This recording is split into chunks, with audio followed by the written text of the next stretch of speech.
Hai adik-adik, kembali lagi dengan Kak Rina di online kelas 101. Kali ini kita akan belajar untuk kelas 6 tema 2 ya. Subtema 3, bersatu kita teguh. Nah adik-adik ini kita di pembelajaran 2 dengan materinya adalah pelajaran matematika, PPKN, dan juga SBDP.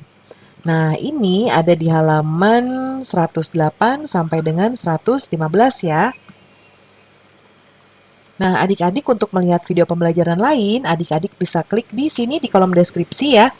Lalu di scroll ke bawah, adik-adik nanti mau cari kelas berapa, matematika atau kelas berapa, misalnya kelas adik-adik kelas 6. Nanti diklik ini biru-birunya, ini adalah linknya. Nanti akan masuk ke daftar playlist kelas 6. Ada tema 1, tema 2 ya. Mungkin di sini baru ada tema 1, tema 2 ya. Nanti ada tema dan lainnya. Nah, diklik lagi di sini untuk melihat video pembelajaran yang ada di tema tersebut. Ya, Hai nanti di sini nih adik-adik, ada kembali daftarnya lagi dengan ya. Kak Rina di online Tuh, class ya, di 101. sini ada. Hari ini Nah, kita akan kemudian belajar bahasa kemudian bisa juga di kolom di kanan sini adik-adik ya, diklik nanti ada playlist dan juga video rekomendasi lainnya ya. Nah, kita mulai yuk adik-adik. Di sini ada Edo ya, kata Edo. Pernahkah kamu mendengar pepatah bersatu kita teguh, bercerai kita runtuh? Pernah nggak? Kira-kira maknanya buat bangsa kita apa ya adik-adik ya? Nah, kita diskusikan yuk adik-adik. Nih, ada Siti, si 6 sekawan ya. Siti, Beni, Edo, Udin, Dayu, sama Lani. Menjaga persatuan dan kesatuan bangsa merupakan kewajiban seluruh rakyat Indonesia. Karena negara kita terdiri atas berbagai suku, agama, dan juga ras. Persatuan dan kesatuan merupakan hal yang sangat penting ya, baik dalam rangka merebut, mempertahankan maupun mengisi kemerdekaan. Bersatu kita teguh mengandung makna menyatunya berbagai unsur dan perbedaan yang ada menjadi satu kesatuan yang utuh dan serasi, sehingga muncul suatu kekuatan. Bangsa Indonesia telah membuktikan bahwa dengan persatuan dan kesatuan, kita mampu menghadapi penjajah dan akhirnya meraih kemerdekaan. Nah, adik-adik setelah mengamati gambar dan membaca teks, tulislah hal-hal yang kamu ingin ketahui lebih lanjut dari potongan kertas dalam bentuk pertanyaan. Ya, kemudian tempatkan potongan-potongan kertas dari pertanyaan tadi di tengah meja. Baca pertanyaannya secara bergiliran, lalu diskusikan jawabannya. Nah, lalu tulis kesimpulannya ya. Nah, kesimpulannya adalah contohnya seperti ini. Persatuan dan kesatuan merupakan hal yang sangat penting karena dengan persatuan dan kesatuan kita mampu menghadapi penjajah ya dan akhirnya meraih kemerdekaan ya adik-adik. Kemudian sekarang jawab pertanyaan berikut. Apa sih makna bersatu kita teguh yang dikatakan Edo di atas? Nah, bersatu kita teguh bermakna menyatunya berbagai unsur dan perbedaan yang ada menjadi suatu kesatuan yang utuh dan serasi sehingga muncul suatu kekuatan. Lalu yang kedua, mengapa persatuan dan kesatuan sangat penting bagi bangsa kita, bangsa Indonesia?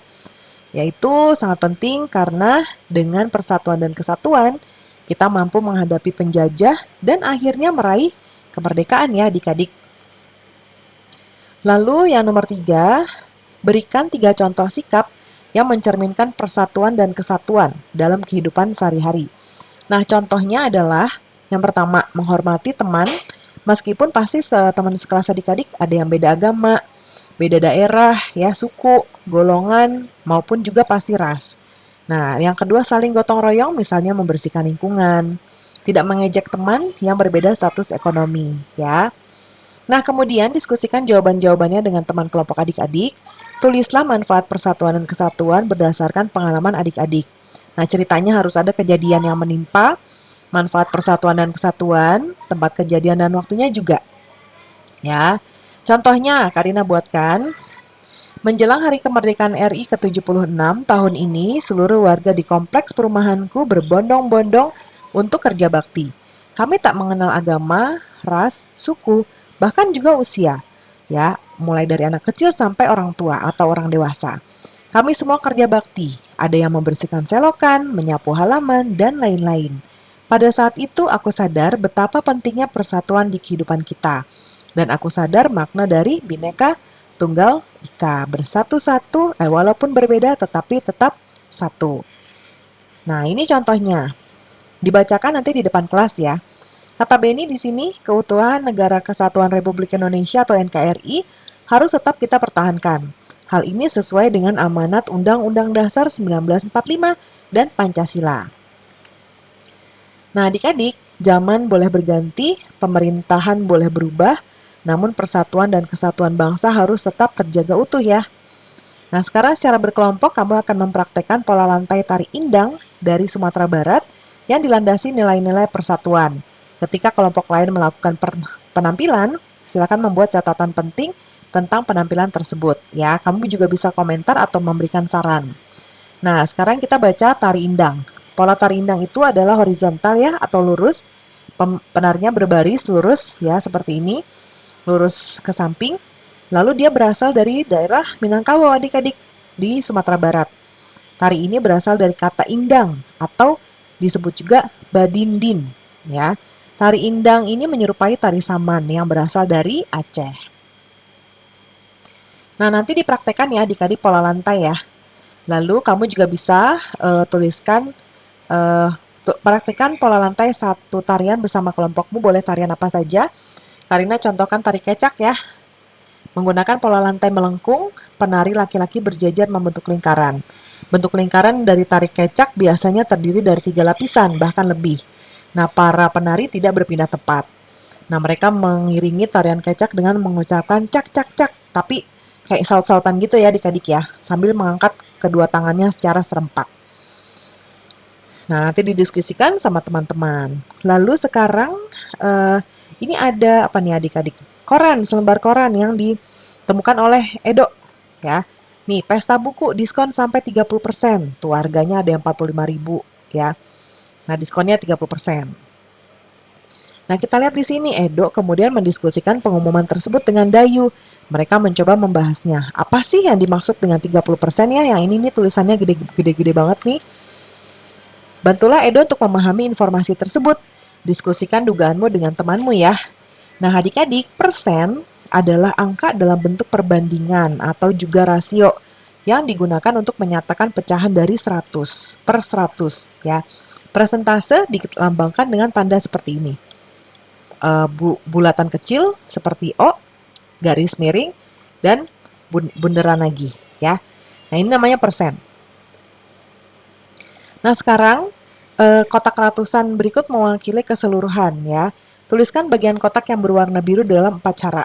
Kita lihat di sini adik-adik. Ini ada 100, tapi kalau kita lihat yang biru itu berarti ini ada 10, 20, 30, 40, 50, 1, 2, 3, 4, 5.